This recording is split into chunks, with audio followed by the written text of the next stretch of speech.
De l'actualité dans le JT avec Naturo. Naturo, naturellement sain.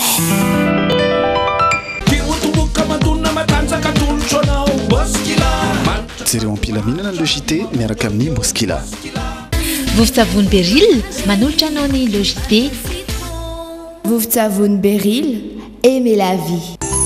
Zay tanora koa tsy misaraka amin'ny top réseau hatramin'izay. Miaina salama manara-baovao miaraka amin'ny top réseau sy ny le JT. Fianam-pianakaviana milama sy mirindra miaraka amin'ny DIU sy ny le JT. DIU fandrindrana maharitra fiainana milamina. Telma safidiky numéro 1 malagasy manolotra ho anao.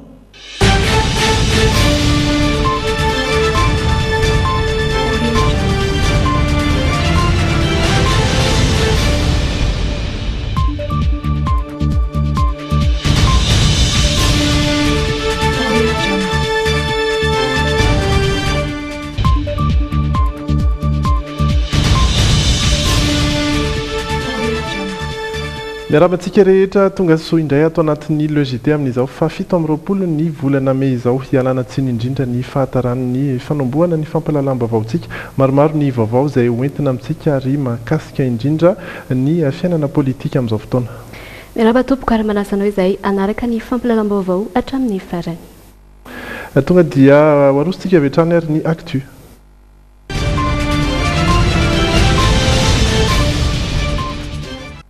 Ny actu izay iresahantsika manontolo ny mikasika ny zava-nitranga teny amin'ny anteny miram-pirenena nanomboka alina sy ny toy ny raharaha nanomboka androany.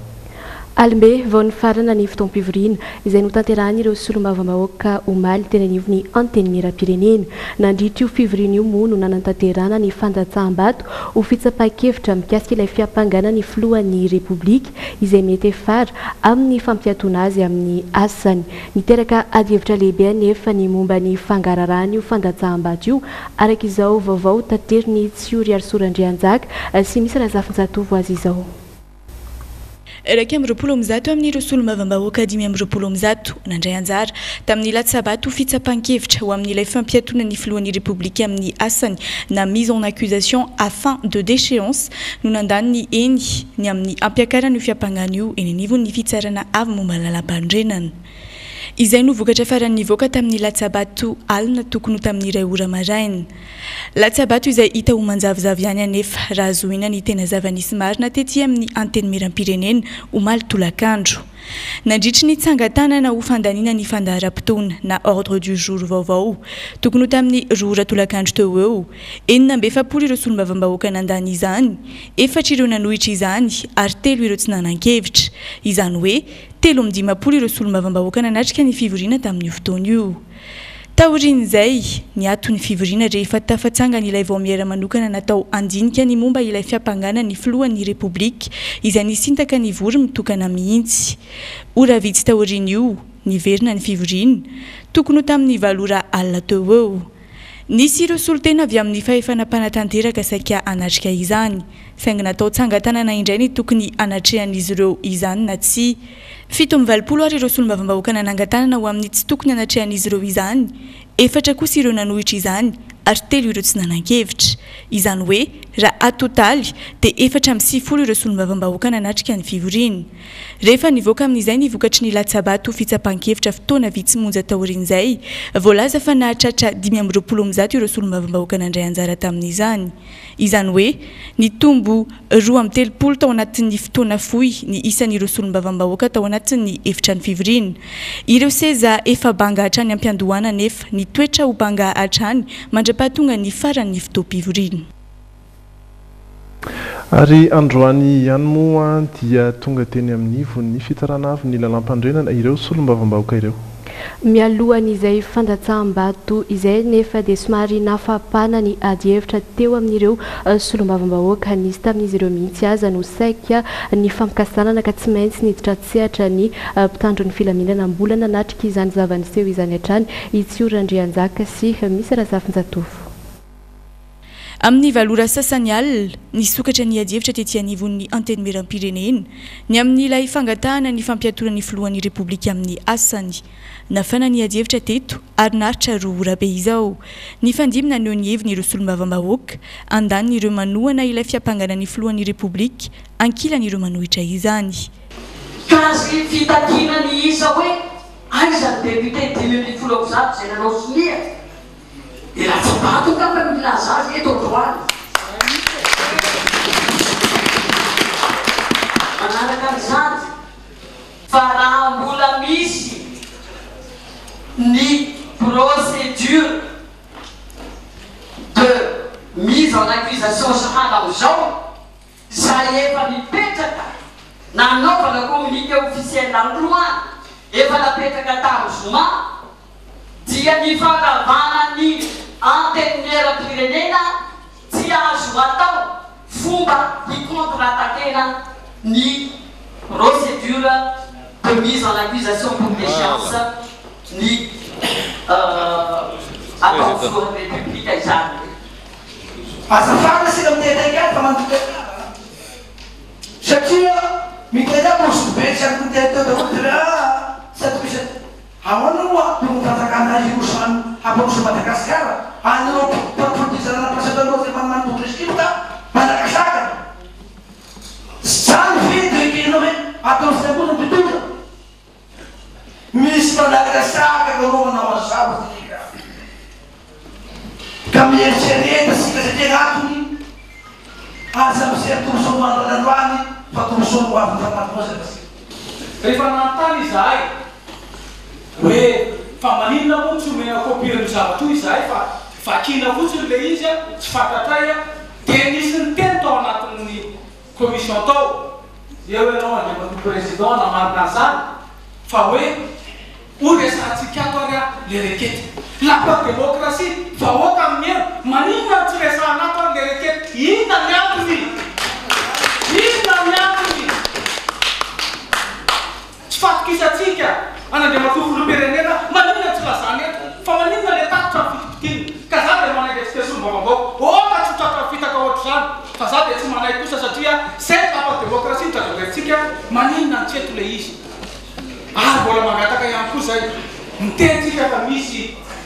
10 ambizato nanao soni avoa izay le lapa démocratie eto avoa le izy inona ny atatatsika inona ny salasalatsika taoriny ny ady hevitra ary tokony ho tamin'ny folo ora sasany alina teo eo ny rosona avy hatrany ny latsabato sy fitsapan-kevitra miafina na ny vote secret ny alohan'ny irosona tamin'ny fanisana vato anefa raikitra indray ny ady hevitra teo amin'ireo solombavam-bahoaka ny amin'ny tokony iandrasana na tsy ny solombavam-bahoaka randriana solony haiko sy teny izay tsy nanatrika ny fitaom-pivoriana saingy nilaza ho tonga an-datsabato tamin'io fotoana ny faranany ny fandatsahabato io nangotraka ny ady hevitra mikasika an'izay sy mikasika ihany koa ny fangaraharahan'ny latsabato ary saika tonga hatrany amin'ny fifampikasihan-tanana mihitsy ireo solombavam-bahoaka sasantsasany isan'izany ohatra ny solombavam-bahoaka n'Antsimondrano Randriary Malala Arjaona ny solombavam-bahoaka n'Ambohimanarina Rahery izay nifamaly tamin'ny solombavam-bahoaka ny Mahajanga Rantanirina Lalao ary voatery niditra antsehatra nanelanelana azy ireo mihitsy ny mpitandron'ny filaminana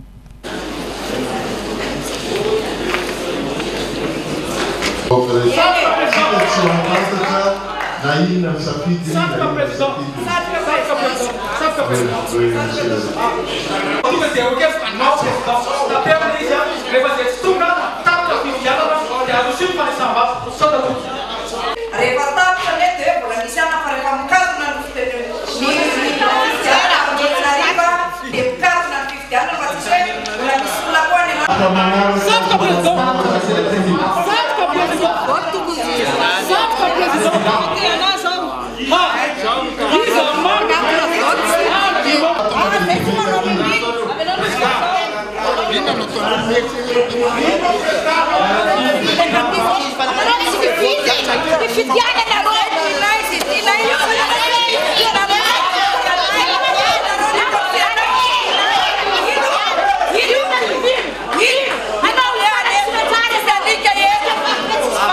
niditra tamin'ny dingana manaraka avy hatrany moa ireo solombavambahoaka ary nikasa ny anantona ireo mpikambana anatin'ny fitsarana avo momba ny lalam-panorenana io tolakandro io. Mialohany natongavan'izy ireo tety Ambohida nefa efa niala tety avokoa ireo mpikambana anatin'ny fitsarana avo momba ny lalam-panorenana, isan'izany ny filohan'io androm-panjakana io. Ireo mpirakidra izany sisa no teto antoerana nandray ireo solombavambahoaka izay akavitsiana ihany no tazana tety tsy arakaraka ireo raiky amin'ny 20 nandany izany alina. Efatra amin'ny fitopolo izy ireo no tonga tety antoerana nametraka ilay antota taratasy mangataka ny ampiatoana ny filohan'ny repoblika amin'ny asany. Mandeha moa ny feo etseroa fa voavidim-bola ireto solombavambahoaka ireto. Nanohitra marindrano izany anefa ny solombavambahoaka Razafy Manantsoa Anitra Androany teny Ambohida.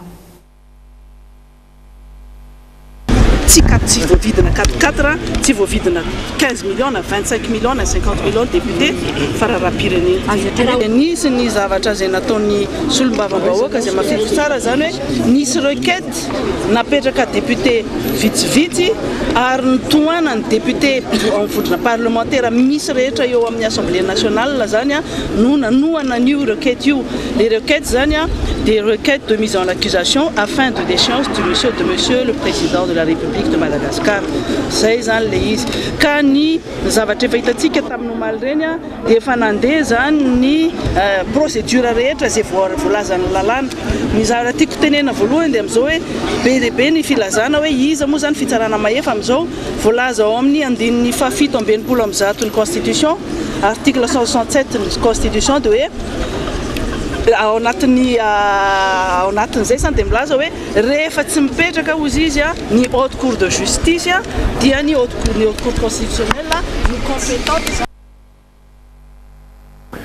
Ary dia mipetraka tokoa izay ady hevitra momba ny haute cour de justice sy ny haute cour constitutionnelle izay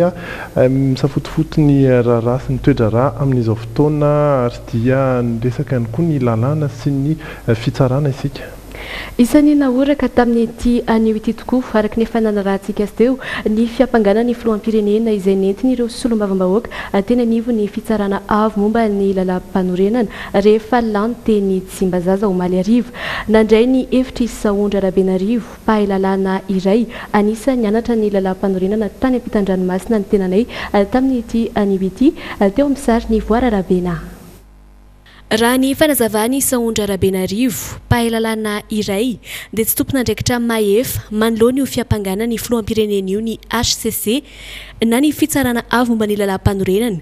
satria araky ny voalaza ao amin'ny andiny faraka amin'ny 30 ny lalam-panorenana dia ny fitsarana avo na ny haute cour de justice ireriany no afaka mitsara ny filoham-pirenena. Ankilany anefa mbola tsy tafapetraka ny fitsarana avo ity farany izay marina fa tsy maintsy ajoro herintaona aorian'ny fianiana ny filoham-pirenena araky ny voarakitra ao amin'ny andiny fa 17 ny lalam-panorenana. Mazava tsara na ao anatin'ny loi organique momba ny haute cour de justice na ny règlement intérieur any assemblée nationale ao amin'ny andiny fa 700 dia rehefa vita le fifidianana vote de mise en accusation dia mazava be mihitsy ny fepetra hoe any amin'ny procureur général près de la cour suprême no apetraka ny mise en accusation fa tsy any amin'ny haute cour constitutionnelle. Ka tsy azoko mihitsy hoe ina no andehanana any raha tsy hoe anga manaiky ny rehetra fa tsy mipetraka ny haute cour de justice, raha manaiky ny rehetra fa tsy mipetraka ny haute cour de justice dia tena nandika ny lalam-panorenana tokoa zany ny filoham-pirenena satria tsy mipetraka izy io tamin'ny fepetra tokony mipetraka tamin'ny fepotona tokony nametrahana azy. Na eo aza nefa izany dia nambarany ity mpahay lalàna ity fa tsy tokony ataotao foana izany fanonganana ny filoham-pirenena izany. Ny hevitra manokana moa dia angamba ny ohatran'ny malagasy rehetra hoe tena malahelo hoe tonga amin'izao itsika eto Madagasikara satria tsy zavatra tokony ataotao foana zany hoe déchéance fanonganana ny filoham-pirenena izay hita fa afaka atao anatin'ny andininy fa raiky amin'ny 30 ny lalam-panorenana fa tsy tokony ataotao foana zay aloha ray aretsan-dany kio ny zavatra tsy tokony ataotao foana ihany kio dia ny menace de dissolution ny assemblée nationale indrindra fa amin'izao fotoana izao eto Madagasikara ny 4e république mbola tsy mipetraka akory ny androm-panjakana sasany dia le efa tafapetraka nefany dia hoe misy oravana. Andrasana indray araka izany izay mety ho fizotry ny toedrara taoriany nametrahany ireo solombavambahoaka ilay fiampanganany filoham-pirenena tetỳ anivo ny HCC androany. Izany mahakasika an'iny fa araky ny efa fantatsika rehetra dia tsy ny solombavambahoaka rehetra no nanaosiny sy nanaiky iny requête iny.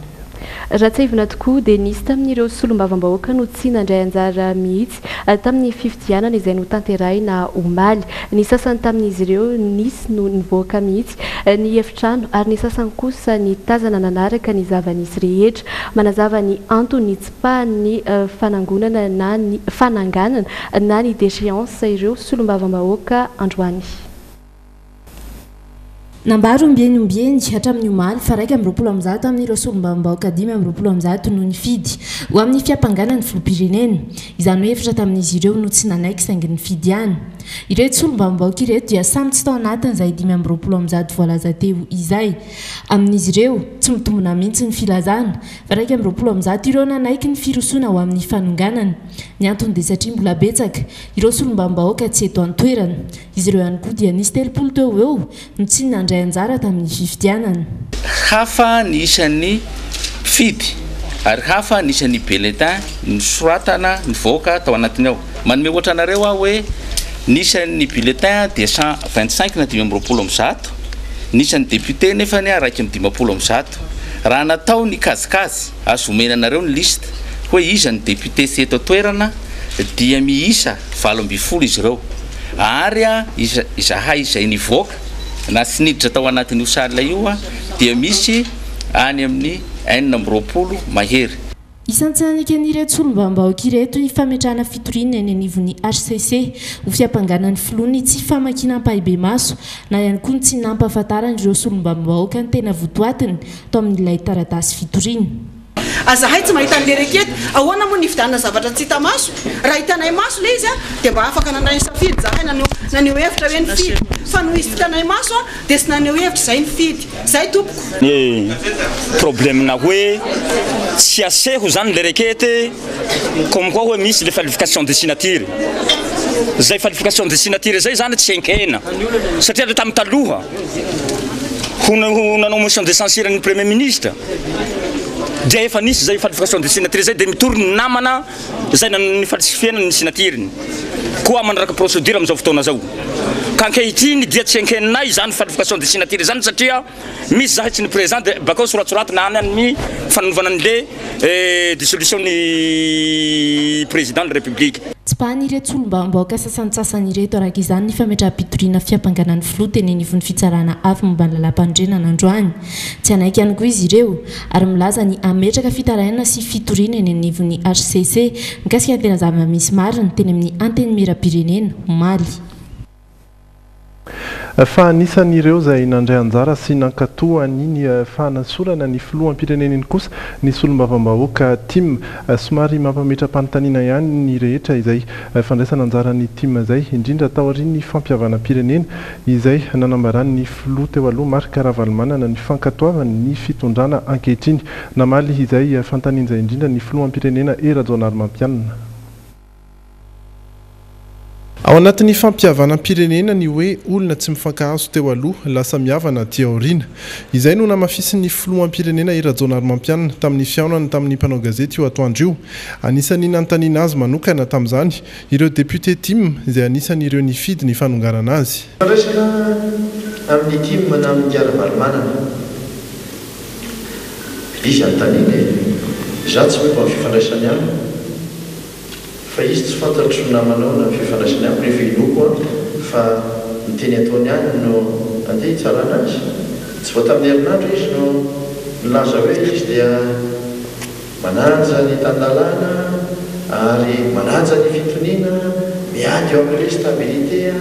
satria zany mampatrono ilay firenena dia atao anontanitsika izy antaninareo satria misehatra ohatran'ireny izy no hijerena hoe aiza ny fiaraha-mitandratra rehetra mbola tsy nahareny santeny hatreto i marka ravalimanana omaly alina kosa raha nandray fitenenana maître Anitra Razafimanarivo dia nanamafy fa niteny amin'ny anaran'ny antoko tim talatsika doana ankeo maraina fanapakevitra ankeo maraina rehefa nijery ny rokety zay napetraka rehefa nijery ny namana rehetra rehefa natao fifandrisen-davitra dia resy lahatra fa alors ni aniny roketiny ko voilà monsieur le président aparitaka amin'izao fotoana zao ary zany natonga nandray fitenenana asika tsy andray fitenenana hoe nahazo baiko ny député ty maraiky ambroapolo zay hoe tsy fidy an'io lalàna io ry namako isany mifidy an'io lalàna io tsy de fidy an'io mbola no amafisiny ity solotena ny antoko tim ity izay eviny izay nandritra ny fanantenana ny antota taratasy teny amin'ny HCC na dia tsy tafiditra tao anatin'ny fehi-kevitra farany aza dia ny fanarahan'ireo filoha ny tsy isiny ny fanonganam-panjakana ivelan'ny lalàna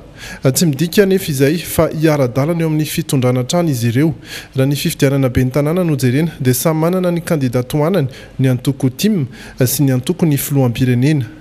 mitoy izany ny fifanandrinana na dia nisy aza ny fampihavanana raha tsy lavy ny HCC ity fangatahan'ny solombavam-bahoaka ity raha lavy ny HCC ny maromana kokoa dia anahoana ihany koa ny toyany izay ihany koa no fantanina napetraky ny mpanao gazety tamin'ny filohampirenena eo arivio anatin'ny fantaninana nitikidika ny maro ny mety ho fandravana ny anteny miram-pirenena namaly izany izy marina fantany amin'ny alevitra teny amin'ny fihavanam-pirenena dia misy misosokevitra hoe tokony foana ny ampiamiram-pirenena fa tsy mbola laza mihitsy ny filohampirenena hoe foana ny ampiamiram-pirenena ny kely varavety azy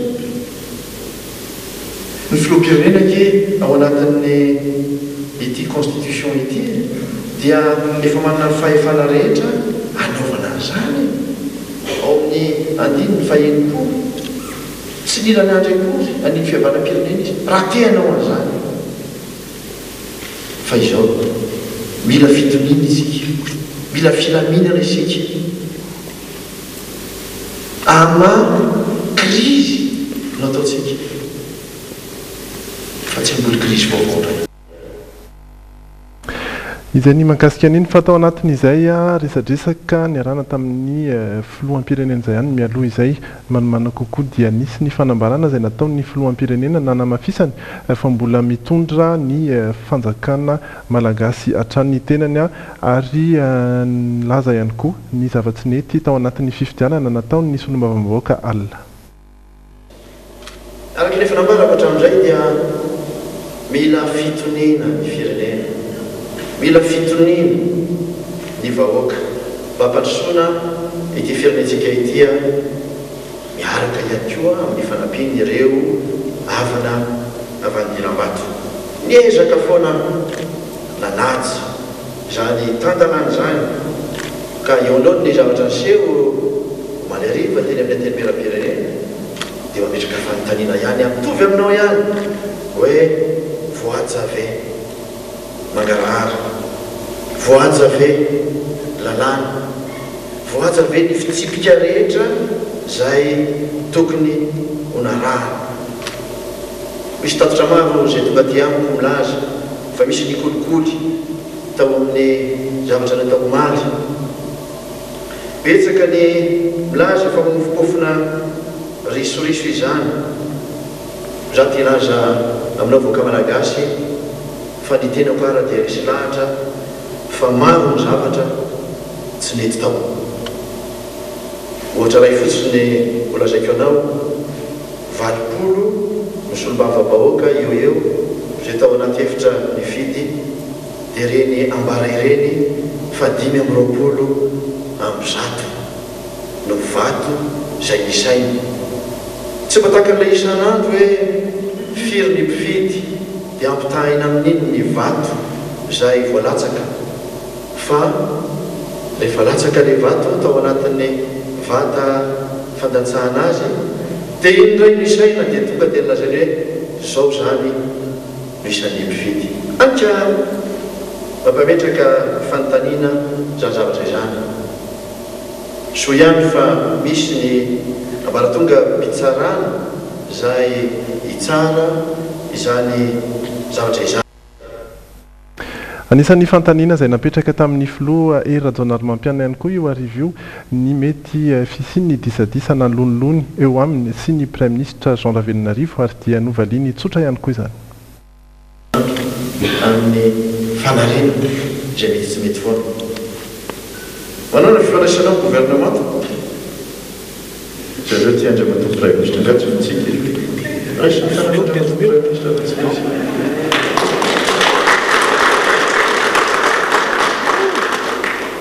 betsaka ny resaky oka tsy voarebirebiny reny tsao iareny sy karakorotany. Fa manoana kosa no hevitry ny olona teny an-dalambe mikasika ny raharam-pirenena. Isan'ny manaraka akaiky ny fizotry ny toedrara misy eto amin'ny firenena tokoa ny ankabeazan'ny olona amin'izao fotoana izao. Maro tamin'ireo sendranay androany no nilaza fa leo ny korontana sy ny ady politika. Ho azy ireo dia tsy lara-pahamehana intsony izany fanonganana izany fa ny fampandrosoana ny firenena no tokony imasoan'ny tsirairay. Ankilany kosa nefa dia misy ireo mankatoy izany araka ireto hevitra ireto olona vitsivitsy ireto. Ny fahitany vahoaka majinika azy manokana alohany dia izay tena fa lohany an'ity le resaka adala politika ity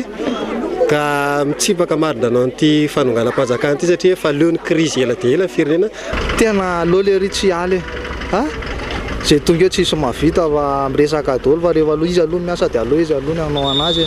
Manaiky an'ilay fanasorana azy satria ny antony ohatrany hoe izy hoe efa herintaona mahery teo nefa tsy hitako izay zava-bitany hoe misongadina amiko zany hoe izay zany hoe tsy mahita zavatra misongadina mihitsy amin'ny fiainanay. Izay mihitsy tsy afaka ho tsaraintsika hoe tokony ala visa tsy ala satria hitanao ny andraikitra filoham-pirenena izany tsy inona zavatra sarotra zany. Mandaha fanesorana filoham-pirenena marina misy zavatra tsy vitany. Ny antony izao ny député ny tombotsoany didakiny ahoana ianao mena tôbily hoe 400 milliards zay nefa vahoaka reto efa mimahantra dia iverina ny zéro indray zany hanongana filoham-pirenena dia hifidy indray zany. Aloha anisan'ilay mandaha satria tsy hita mihitsy izay tena fanana vahoaka amin'izao fa mijaly tsy misy vola mihitsy ko. Na loatra mbola tsy laga-pahamehana le fiarina zany le fanonganana zany no tena marina. Le fiainana ohatra mbola tena mikorotana be dia vao mainka korotanana koa dia tsy mandeha amin'izay zany tena marina. Reny zany no hevitry ny olona teto Antananarivo fa izao kosa indray dia ho arahintsika eo amin'ny fandraisam-peo ny Benjarabera ny hevitry ireo poniny Toamasina. Manokana zany izy tokony hoe hagnano pesma iro satria manjary mitariky zavatra be io. Mety président koa hagnano pesma io koa nge anagnano président droit rô ino magnano pesma io koa tsika zany manjary pody pijaliana koa tsy mihitsy magnano titazamita ndray koa tsika nge. Ya fa zalo tsy content hoe atao pesma ino rajama pesma. Ny hevitra raha anahy manokana zany le izy dia président lanim-bahoaka fa tsy lanin'le député dia mba mety le zany amin'ny fotsy miangatra. Manaraka izay indray nefa ny président manome tamin'izy voalany dia manao hoe manao an'izao dia raha zinona kosa ilay zavatra teny omeny dia presque ohatra tsy tanteraka. Zay tena. Ny hevitrako za aloha koran'le solombavambahoaka satria hitako hoe tsy dia misy zavatra firy mandeha zany hatramin'ny tondran'ny filoham-pirenena ohatra mbola tsy dia nahita hoe zavatra mivaingana ohatra ny fanantenana pôkaty fotsiny be da be raha ny hevitro. Fa mbola naresaka ihany koa izay fanonganana ny filoham-pirenena izay tany ampitan-dranomasina Rizatahina. Ary dia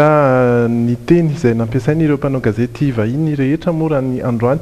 dia ny hoe destitué izay no nahazo ny filoham-pirenena malagasy ho azy ireo ary dia naoraka tokoa teo amin'ny vaovao iraisam-pirenena maro ny zava-nitranga teto Madagasikara ho singanina manokana amin'izay ireto vaovao roa mampianoana antsika ireto ny voalohany dia avy amin'ny Euronews. Les députés malgaches votent à une très large majorité la destitution du président Heri Rajaonarimampianina. Le chef de l'État est jugé incompétent moins de 18 mois après son élection, la première élection démocratique de l'île depuis 2006. Fa anisan'ny ny tantara somary lavalava mihitsy ny zava-nitranga teto Madagasikara ihany koa ny avy ao amin'ny France 24 ary name tao anatin'ny minitra vitsivitsy ny tantara rehetra araka izao fanazavana hoenotsika izao. Doit-on craindre une nouvelle crise politique? Les députés malgaches ont voté à une très large majorité hier soir la destitution de leur président. Moins de 18 mois après son élection, c'est désormais à la Haute Cour constitutionnelle et à ses 9 juges de valider ou non cette destitution. Natacha Vesnich. Son élection en décembre 2013 était porteuse d'espoir. Après 5 années désastreuses, Madagascar allait enfin pouvoir sortir de la crise politique et économique provoquée par le renversement du président Ravalomanana par le maire d'Antananarivo, Andjradzoel. Expert comptable de formation, R. Rajaonarimampianina promet alors une vie meilleure aux Malgaches et surtout, il promet d'agir vite. Petit à petit, il réussit à renouer avec les bailleurs de fonds étrangers très frileux depuis le coup de force de 2009. Mais il prend aussi ses distances avec son mentor Andjradzoel et se retrouve sans base politique. Son propre parti ne dispose d'aucun député à l'Assemblée nationale. Ses détracteurs et la société civile lui reprochent son inertie, ses tâtonnements et son inefficacité. La liste des reproches est longue. Il lui a fallu plus de 2 mois pour trouver un Premier ministre avant de le limoger au bout de 8. La Haute Cour de justice, qui devait être créée 1 an maximum après la présidentielle, n'est toujours pas mise en place. Il est accusé aussi d'influencer le travail des députés. La colère des élus a explosé après les assises nationales pour la réconciliation organisées il y a 3 semaines. Aucun d'eux n'avait été invité parmi les 2000 participants et l'une des conclusions de ces assises était la dissolution de l'Assemblée nationale. Mardi soir, 121 députés sur 125 présents ont voté pour la destitution de R. Rajaonarimampianina, un camouflet pour le président malgache. Reste maintenant à savoir si la Haute Cour constitutionnelle confirmera cette destitution. Le président a un atout, il a nommé 3 de ses membres et l'un d'eux préside l'institution.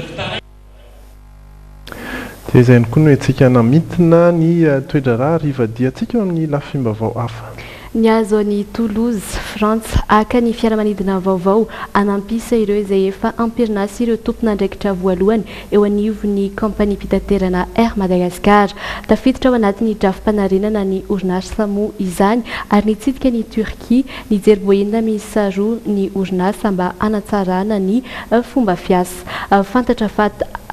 Fantatra faty amin'ny taona 2024 no vinavinaina anarenana tanteraka ny orinasa. Fanampanazavana avy hatrany. Hifanatsana ny vola miditra sy ny fandanian'ny kompania Air Madagascar amin'ny taona 2024. Io no tanjony ny drafitra-sam-panarenan'ny kompania Airmad izay nanomboka tamin'ny volana Jolay 2024. Vokatry ny fiainan'ny tany mpizahatany nanomboka tamin'ny 2024 dia nahita faty antoka hatramin'ny $70 ny orinasa. Nametraka stratégie hanarena ny fatikantoka lehibe io ny kompania miaraka amin'ny fitondram-panjakana sy ministry ny fitaterana sy ny fisahantany. Anisan'izany ny fampitomboana ny isan'ny fiaramanidina hampiasain'ny kompania, misa 4 ireo ATR izay ho ampiasaina. Ary mbola ho ampina ATR 72600 ho avy amin'ny 1 volana Jona izao eto Antananarivo. Ezaky ny kompania manokana ny hahazoana ireo fiaramanidina ireo. Na eo ary mety hoe olana na atao hoe fisaranana ara-toekarenana amin'ny ampiniaravola dia tsy maintsy mitady ny fombafomba rehetra zany ahafahany manana an'izao autonomie izay amin'ny fampidirana sy fampitaovana hoentin'ny miasa zany. Ka marina hoe mety hoe tsy ampy ny vola fa misy zany reo atao ohatran'ny hoe karazana mekanisme hoentina ahafahana mety hoe mahazo an'izany fiaramanidina zany. Eo ihany koa fanarahanm-piaramiasa maro samihafa na ahafahana nampitombo ny isan'ireo sidina miazo any Paris ho 10 isan-kerinandro sy ny fanaovan-tsony tamin'ny kompania Air Austral manampy sidina 2 miazo any Chine raha efa misy 2 isan-kerinandro izy io teo aloha. Mihoatran'izay ny sidina azo atao rehefa vosiny fanarahana Ilvani izay anamaro ireo famezivezena eto amin'ny ranomasimbe Indiana. Nohon'ireny crise politique teto amin'ny firenena rena dia midina ambany dia ambany mety ho hisy zany hôtesse d'accueil zany hoe amin'ireny tsiranam-piaina manidina misy olona point d'information hofanina anatsaratsara kokoa zany ny image ny Madagasikara amin'ireny tsiranam-piaina manidina. Tsy ireo ihany anefa ireo ezaka mbola ataon'ny kompania ao anatin'ny drafim-panarenana hoy ny filohan'ny filan-kevim-pitantanan'ny orinasa Hermad. Tokony efa milamina zao ny resaka exploitation zany hoe ny resaka roplanina. Ny amin'ny atera moa dia misy fahatarana ary tsy ery Madagasikara mihitsy no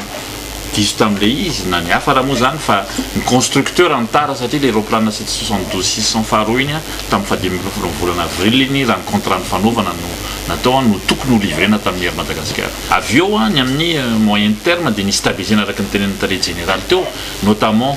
ny iverena amin'ny ery Madagasikara indray en tant que leader eto amin'ny région de l'océan Indien. Fantatra amin'izao fotoana zao satria izahay dia efa nivahiny tany a Bruxelles tamin'ny volana avril fa rehefa niona tamin'ny comité de sécurité tany Bruxelles dia niteny mihitsy ry zareo niteny taminay izy hoe tiana agréablement surprise zahay fa misy ezaka substantiel nataon'ny autorité de l'aviation civile malagasy sy ny Air Madagascar ary amin'ny lafiny teknika dia azo lazaina fa tsisy okianina itsony ny dossier. Mba ahafahana mahatratra ny tanjona kendrena nefa dia ilaina ny fiarahamientan'ny mpiasa rehetra eo anivon'ny kompania. Ny famerenana any Air Madagascar amin'ny toerana izay tokony maizy azy dia tsy afaka atao afa-tsy amin'ny fiarahana amin'ny mpiasa ao amin'ny Air Madagascar. Ary izay dia nanao fanamby mihitsy fa tsy anala ny mpiasa ny Air Madagascar. Mahakasika ny fandrohana mpikambana ao amin'ny syndicat ny mpiasa ny Hermad kosa dia nilaza ny filohan'ny filan-kevim-pitantanana fa tsy ahitan'ny olana ny fanaovana fanehoan-kevitra raha toa ka manara-dalàna izany. Efa misy ny fijerena akaiky ny lafin'ny foto-drafitrasa amin'ny fanaovazana ireo seranam-piaramanidina Anivato sy Nosbe izay hanomboka tsy ho ela iarahan'ny ady masin'ny sehatra tsy miankina amin'ny tantana ndika izy io fa tsy amidy velively ny seranam-piaramanidina. Inona koa ny antsika iampita ao anatin'ny tapan'ny faharoa izay resadresantsika miaraka amin'ny Francis Turbo aorian'ny dokam-barotra.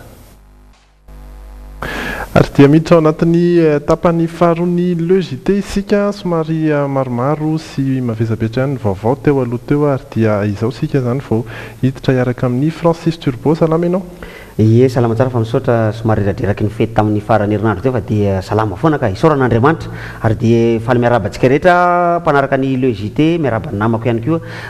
tratran'ny fetin'ny Pentecôte izay fety tsy tokony adinoy tsika fa noho ny fandrotsahan'Andriamanitra fandrotsahan'i Jesoa ny fanahy masina izay no antony io fety io fa tsy dia hoe te hijanojana te hanao fetifety fotsiny amin'izao any ka anika lasa fety commercial izy lasa spectacle ny tena oatra mibantoerana amin'ilay izy kanefa tadidio fa fety pivavahana le izy voalohany indrindra na mino na tsy mino ianao na kristiana na tsy kristiana ianao ny antony mahatonga anao tsy niasa tamin'ny alatsinainy teo dia noho ny fetin'ny Pentecôte ka eritrereto hoe ino ny dikan'ny Pentecôte zay tokony tsy eto angamba ny fampianarana zany fa efa mba fatapatantsika tsirairay avy zany faly miaraba tompoko dia mampiderintsika ary ny mitenteny foana. Pour votre bien-être, venez découvrir Fiti Boutique à Analakely. Mikarakara vatana trano miaraka amin'ny Fiti Boutique ato anatin'ny mitenteny foana.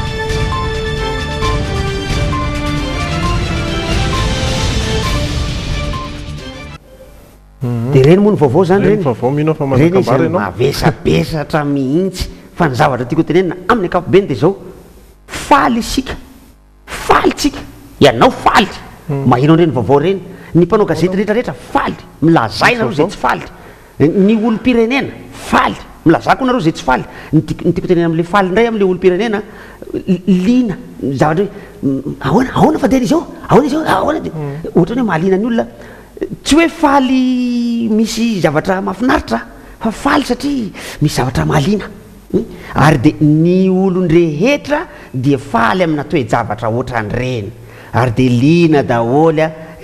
dia hita eo moa fa zay anaovan'zareo azy dia ahoana ndray izy ty zany dia ahoana dia hitatsika eo fa tsy mahavo zany hoe satria hitanao fa vo io miongana io nga io tenao nga io voasambo anaseho tamin'ny tantaram-pirenena nga io zay alehany eo alehany tompoko fa rehefa nandehany fa nadihadina nataon'ireo manam-pahaizana momba ny psychologie tany Angleterre tamindray mandeha iny nisy ramatoa iny maty ilay antsoina hoe princesse Diana iny fa rehefa nataon'ny psychologue ny fandinihana mahafaly ny vahoaka anglisy ny fisian'ny fahafatesana ohatran'iny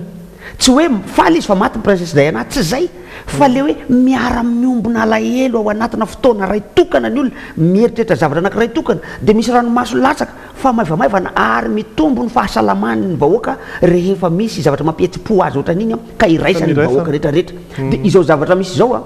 amin'ny kapobeny raha misy psychologue ngambany mieritreritra fa dia tena hita hoe falytsika za aloha azoko lazay no faly satria misy zavatra ho resanako misy zavatra ao raha masoko ohatrany mijery baolina ho ohatrany mijery baolina ijery Champions League ndray zao fa hoavy finale ijery baolina ndray mandeha ny Roland Garros zao anahoana ny hoavy Roland ndray izy ty Rafael Nadal zavatra ohatrany zany mahaliana anahoana ny hoavy Andriamatoa Hera John Armampianina anahoana sao de hoe iongana ndray koa ahongana ndray koa ny député foanany Assemblée nationale zavatra ohatrany io mahaliana atsika mpanara-baovao le izy no zany faly tsika amin'ny ankapobeny reny moa zavatra seho tena tsy mba zaza teny reny ve tsy hafaly raha voana olona tsy mpanara-baovao tena hitako mihitsy fitangoronana hita ato ambany tato mijery télé tao satria zay mba mijery anareo ihany koa zay eto zany mijery le moniteur tsy ambany eto zay fa olona zahirana misy manao Facebook sasa fa voanandeha le kiromborombo ery tsy mba zaza ery misy sakena mety fa tontolo fa mijery ny olona fa sura fa mijery daholo eny tokantrano any raha vao nisy tontolo ina lefa ny télé teo faly ny olona mijery any reny mbola verontsika kely rehefa veo satria midika nefa zany fahambanian'le ady politika eto amintsika ny sehatra ady hevitra zany miafara amina ady sandry ambany fomba fisainatsika mianakavy mihitsy isika zay faly am'ireny dia manambany an'lay ady hevitra politika eto amintsika atrany ve zany le izy reny ny anteny meram-pirenenantsika zay tsy momba na momba le hoe fanonganana n'Andriamatoa filoham-pirenena na tsy momba zany tsy any loatra le ady hevitra fa tena lasa totondro ve le izy tompoko ary na tiana na tsy tiana ihany koa miseho tsy ho tahitra ny filoham-pirenena amina zavatra ohatran'ireny satria hoe zavatra tsy manara-dalàna io toy izany ihany koa ireo mpanohana azy isan-karazany ohatrany mitako ohatrany somary milanjalanja aloha ihany izy teo hitako tam'le kabary nataony teo rahantsika iny le sary nge eo nge ry namana teknisiana nge avereny nge le sary eo jereo am'izao misy tongilana mihitsy eo nge dia ohatrany misy iteny zany avy ity izy ohatrany za ty zao miteny akory avy zatanareo tompoko dia mamaly rehetra zao ndreto zahay tompoko tsisy olona mitsika eo na nray ary mamangy amin'ny fahoriana tompoko misaotra tompoko azo toy izy nalava be mihitsy ny sary iny zany tsy hoe akory hoe manenjy dresy na mandatsa fa ny fisehoany zavatra eto amintsika eto dia misy savorovoro be de be no commentaire mandeha zay tsy tatitra an'izany akory ny antony zao fandaro zao fa de hoe hitatsika eo ho hitatsika eo fa misy mono manantena fa de hotody hatramin'ny farany ny fanonganana ny filoham-pirenena misy ndray miteny hoe tsy hitody hatramin'ny farany zany io fa jerenareo tsara mihitsy fa zavatra mbola misy an'izatsy mbola misy an'izaroa ho hitatsika eo ny toyiny fa raha miteny frantsay moa de hoe il y a dissolution ou non il y a pas dissolution il y a une seule solution dia na iongana na tsy miongana ny filoham-pirenena raha ihany il y aura pas dissolution dia ankoatran'izany ny commentaire kely avy ety amiko zany zany zavatra zany dia ho toy ny resaka efa natao teto ndray mandeha iny ifampihavana-pirenena natao teny ivato io iny ange io tahotrany ny ateny meram-pirenena so dia mba ahonga le hofoanany filoham-pirenena eo tsika satria ohatrohatra ny arakarahany le vetikevitra tery amin'ny CCI vato le tamin'ny fivoriana karakaraina fefaka io iny aloha tonga dia ny atsika natao tonga aloha dia iny kabary nataon'Andriamatoa filoham-pirenena teo iny nefa dia miteny hoe za tsy hanongana anareo ohatrany le rombo eny amin'ny arabe reny le izy hoe tena za ngany teny hoe hanongana anareo zany tsy teny an'izany kosa jerenareo fa zanareo nge tsy ahongako ohatrohatra zany le zavatra miseho mahatsikaiky le izy tena mahatsikaiky dia mba hialantsika amin'izany rehetrarehetra zany dia nanao fetiny lundi de Pâques zahay lundi de Pentecôte azafady tany Ambatondrazaka ty za ty moa zany disaky misy fety dia any amin'ny faritra loatra foana mety vao marika areo nga am'izay hatramin'ny roa taona telo taona teo zao tena eo amin'ny fampisehoana efatra telo isa-taona eo no ataoko any amin'ny faritra loatra ary dia tamin'ity taona ity dia tsy niala tamin'izany ihany koa mbola ho avy ny fankanesana any ndraiky io nefa ny amin'ny fotoana manaraka dia tao amin'le espace Orim-bato no nanaovana fampisehoana ho rahantsika ny tatitra kely netiko eo amin'ny vidéo na 3 minitra eo eo mba hitanareo mipatiny satria be de be ny artiste tany be de be tany ny voatanisy atao anatiny ity kely fotsiny fa ankoatran'reto voatanisy reto dia tany ry Liana tany ry Lola tany ry Jean Aimé tany ry Odiay tany ry Sheila tany maro fampisehoana ray io zany ny fampisehoan'ny Lola sy Jean Aimé zao a de melanelana 10 kilometatra amin'ny any Kapepeky Liana Odiay melanelana 10 kilometatra amin'ny any Tsiliva ihany koa any Pitandrefana eritreretinao am'zany ny fahazahoana olona any tsy fantatro zay nahazo olona sy tsy nahazo olona tam'ireo a fa eritrereto am'zany ny fahasahin'ny mpikarakara fety any ny anay taty Ampita-Tsinanana taty Ambatondrazaka taty amin'ny espace Orimbato zay a aleo arahantsika ary ny anay tany toy ny fanao isan-taona de rehefa lundi de Pâques lundi de Pentecôte ohatran'izao de feno mpanakanto foana mandeha any amin'ny faritra loatra iny a ka de tany amin'ny Batondrazaka tany amin'ny espace Horimbatondray nisy anay tamin'ity ndray mitoraka ity misy haintso izy io a io toerana io de toerana midadasika be mihitsy somary miala kely ny tanànana Batondrazaka izy io ary de toerana fitsangatsangarana mpianakavy zay no tena izy aloha sady misy piscine ao azon'ny olon-dehibe na ny zazakely ilomanosana no misy ihany koa toeram-pilalaovana sahazan'ny mpianakavy azo anaovana excursion somatsara mihitsy io fa fampisehoana ny tao tamin'ity ndray mitoraka ity zay ohatrany tamin'ny lundi de Pâques ihany koa zay azo lazaina hoe nahavory-lanina ny vahoakana Batondrazaka raha vaokin'inona eo amin'ny adiny 2 alohany atongavan'le tarika pihiry io raha vaokin'inona sy Francis Turbonne nafana lanonana tao aloha tam'izay manao atsika an'io a malaza any io ty bandy io migadina tamin'ny roa ratolakandro tonga de Diorsay avy hatrany mihitsy no nanafana ny toerana izay efa manombonomboka ny akatrakatra ny ambiance somary milamindamina ny ambiance niaraka tamin'ny Diorsay izay somary ohatrany nagaga ihany fa hay le rehefa tena manao spectacle kay tsy reny raha fatarana azy reny loatra ny tena ataony fa loatra hoa manao salegy le ry ary manao kawitry mihitsy ohatra tsy tena napoiziko le izy na izy anaty zany ary ny ambiance moa de efa nanombonomboka niakatra tamin'io manana slow anisy any reven'ny olona zay koa Diorsay zay efa manombonomboka fantatry ny olona indrindra fa antsika eto Antananarivo fa nigadona tamin'ny efatra ora sasany teo eo tora jofo am'izay ny tao amin'ny espace Korimbato miaraka tamin'ny Judicaël sy ireo danseuse mafanafana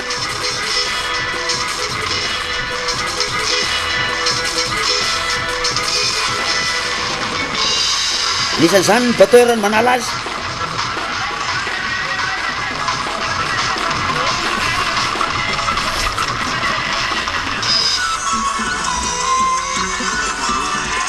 niakatra ny ambiance niakatra ihany koa ny vovoka raha vao resaka hoe faritra loatra aloha de tsy maintsy vovoka foana indrindra fa am'izao fotoana ny ririniny zao ay samy manovokovoka daholo na lahy na vavy rehefa natao ny fanisana satria haiko moa manisa olona avy any ambony sehatra eny sy avy any toerana somary avoavo teo eo amin'ny 4 arivo na 5 arivo eo reo olo reo ary de tsy nifanalavo tam'izany moa ny taremarika navoakan'ny mpiarakavo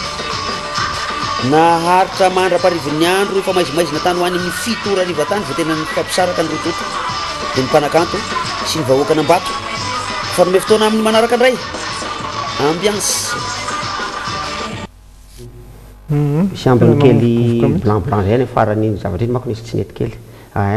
de ohatrohatrandreny ny ambiance tany zany a zay olazana amitsika zany fa be de be foana ny artiste tonga any Ambato a isaky ny fetifety ohatran'izao manao avy ihany koa ny amin'ny fotoana manaraka zay zany fa de irosotsika vaovao hafa ndray vaovao hafa aloha no resantsika somary iverenantsika kely ny tranga teny amin'ny anteny meram-pirenena atao anatin'ny tsaky teny zay reveko zay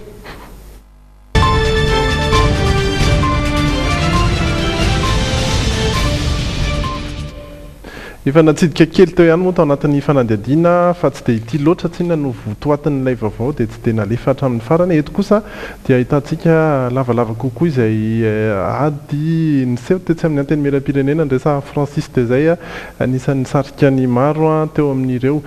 manohana ny fanonganana ny filoham-pirenena sy ny manohatra izay sy ny teo amin'ny hoe fiandrasana n'ireo mpifidy hafa sy ny mavambaoka hafa teo moa nanomboka ny ady ary de nitoy tataka izao Sono presta. Istino se prima poi per non mai ti sai sti. Non mandano fermata io. Posso lungo reo per mandano fermata. Susa no. Tanta poco no. La sasica, la sala no. Tanta poco no. La poco no se lo sente più no.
zay ny mahatonga ana amin'ny tena hoe mahafinaritra ao ty vaovaon'ny logité ndriminy ty e tena marina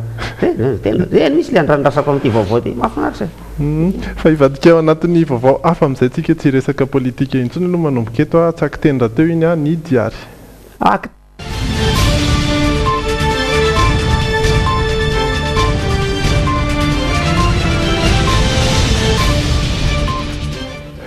ye akiteny zareo teny izy teo ny vaovao tsika manaraka izay anatin'ny kolotsaina dia resahana ny kolotsainan'ny osodoko a izay ho tanteriny Irindra Tahiry sy Anjara Kotondrainy. Rehefa tsy akiteny moa zany sy teny ny olona ao anatiny sy teny tao sa sy tao sy teny tsy miteny ny sika fa ry zareo miteny ihany loha raha antsika ny fanadihadiana. Ranary vony sy jery sampana osodoko mahalala tsara ny kanto ilomanosany. Samy miavaka eo misy azy ihany anefa ny iray mpanao hosodoko acrylique ny iray kosa havanana amin'ny peinture aquarelle. Ho an'ny Ranary vony dia eo amin'ny fanomanana ny azy ny tena herin'ny sary andaniny fotoana maharitra eo mba ahafahany mampisosa ny fanaovana ny sary avy eo. Ny resaka composition na couleur, ny resaka toile hoe tena vita tsara ny ninona izy ty ny gesso moa zany le première couche sy ny karazany reny. Io zany ny tena mandany fotoana akoatran'ny sary izay tsy maintsy fantatra dia ny meloa ihany no atao amin'ilay izy fa rehefa reo zany ny vita meloa ny fanomanana rehetrarehetra dia tsy dia tena hoe sarotra fa iny ihany zany no tena mandany fotoana ndraindray ery ny maharitra 2 volana 3 volana. Mampiavaka ny acrylique ny fivanganana ny ampahany maromaro na vitsivitsy amin'ny haingon-tsary. Io ihany koa dia mandany fotoana saingy efa io ny nahafantarany rehetra azy tanatin'ny roapolo taona mahery na mpanao sary azy. Saika tahaka izao izany hoe loko somary mafampana no ahafantaran'ireo sangan'asa anarivony efa vitany. Raha mijery nareo misy an'le aona moa zany efe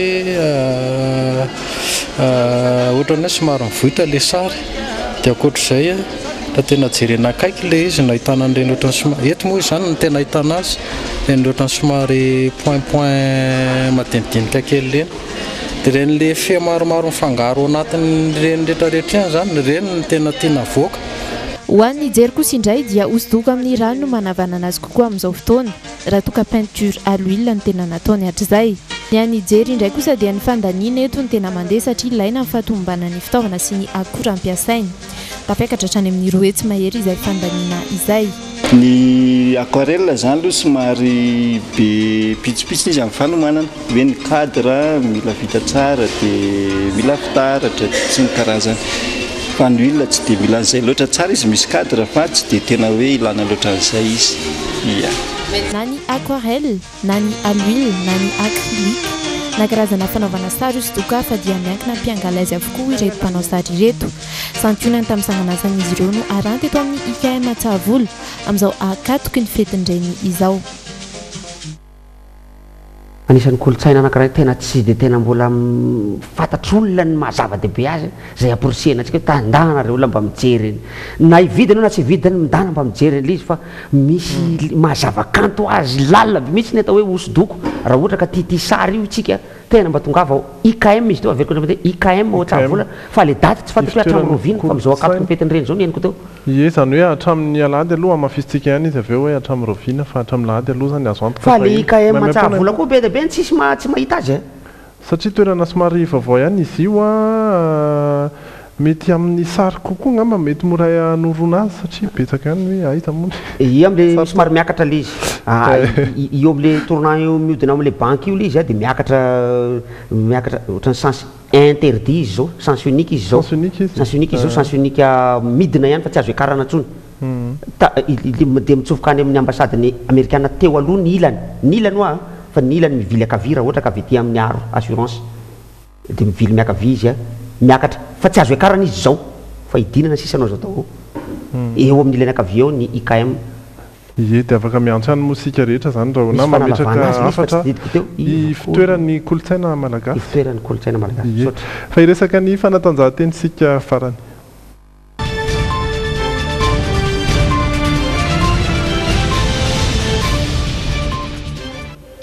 Zay resantsika ny baolina kitra saingy ny raharaha any ivelany satria tompona andraikitra vitsivitsy avy eo amin'ny FIFA no voaroroy amina resaka kolikoly ary nosamborina androany maraina na eo aza nefa izay tranga izay dia no amafisin'ny mpitondra avy amin'ny FIFA fa tsy ao anatin'izay voaroroy izay iray kandida hitantana fanindiminy an'ity fédération ny raisam-pirenena ny baolina kitra ity andao arahantsika ny fanadihadiana hitantarany zavanitranga. Mpikambana miisa 7 anivon'ny fédération iraisam-pirenen'ny baolina kitra na ny FIFA no voasambotry ny polisy Suisse androany voaraimbe tany Zurich. Antony ny ampanganin'ny fitondram-panjakana Amerikanina azy ireo ny resaka kolikoly amina vola $10 nanomboka tamin'ny taona 1997 no makaty. Voalaza fa nahitana soritra izay kolikoly izay ny fanolorana ny amboara eran-tany sy ny vola alohan'ny fahitalavitra ho sara ny fampitana mivantana ny lalao ary ny lafy ny ara-barotra mikasika izany. Farafahakeliny olona 740 eo no voaroroy ny fitsarana Amerikanina amin'izao raharaha izao ary tafiditra ao anatin'izany ny filoha lefitry ny FIFA miisa 2. Ny efatra amin'ireo olona voaheloka no manaiky fampiraraha amin'ny fitsarana Amerikanina hoy kosa ny Washington Post. Andanin'izay efa eo am-pelatana ny fitsarana any Suisse ny antota taratasy sy ny ango-kevitra elektronika ny foiben'ny FIFA. Vokatry ny fanadihadiana natao no nahitana fa misy ny famotsim-bola sy ny fitantanana tsy ara-dalàna mikasika ny fanolorana ny amboara eran-tany izay ho atao an'i Russie amin'ny taona 2022 sy ny ho atao an'i Qatar amin'ny taona 2020. Tout cela est bon pour la FIFA, pas en termes d'image ni en termes de réputation, mais en termes de nettoyage.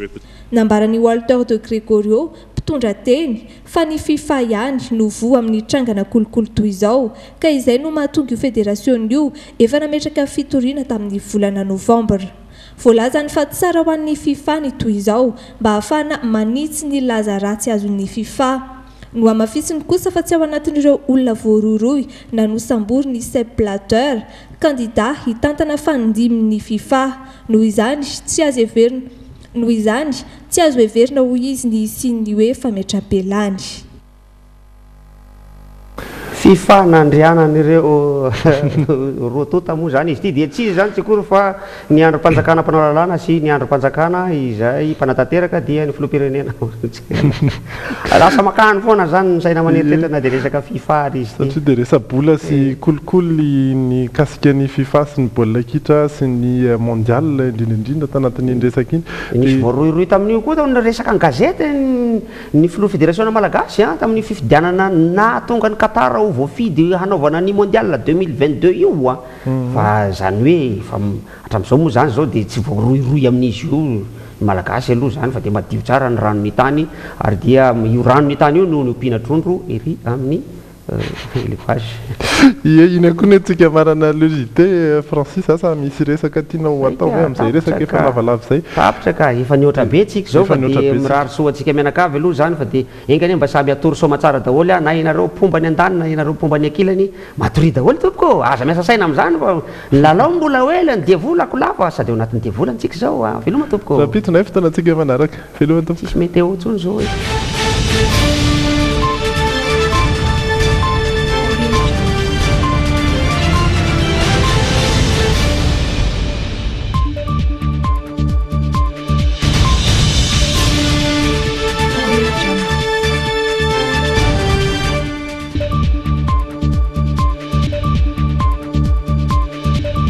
La fraîcheur de l'actualité dans le JT avec Naturo. Naturo, naturellement saine. Telma, safidiko numéro 1 malagasy nanutra ho anao teo. Jereo ampilaminana le JT miaraka amin'ny Moskila. Vovon Beryl nanutra anao teo ny le JT. Vovon Beryl, aimez la vie. Zay tanora koa tsy misaraka amin'ny top réseau hatramin'izay miaina salama manara-baovao miaraka amin'ny top réseau sy ny le JT fiainam-pianakaviana milama sy mirindra miaraka amin'ny DIU sy ny le JT DIU fandrindrana maharitra fiainana milamina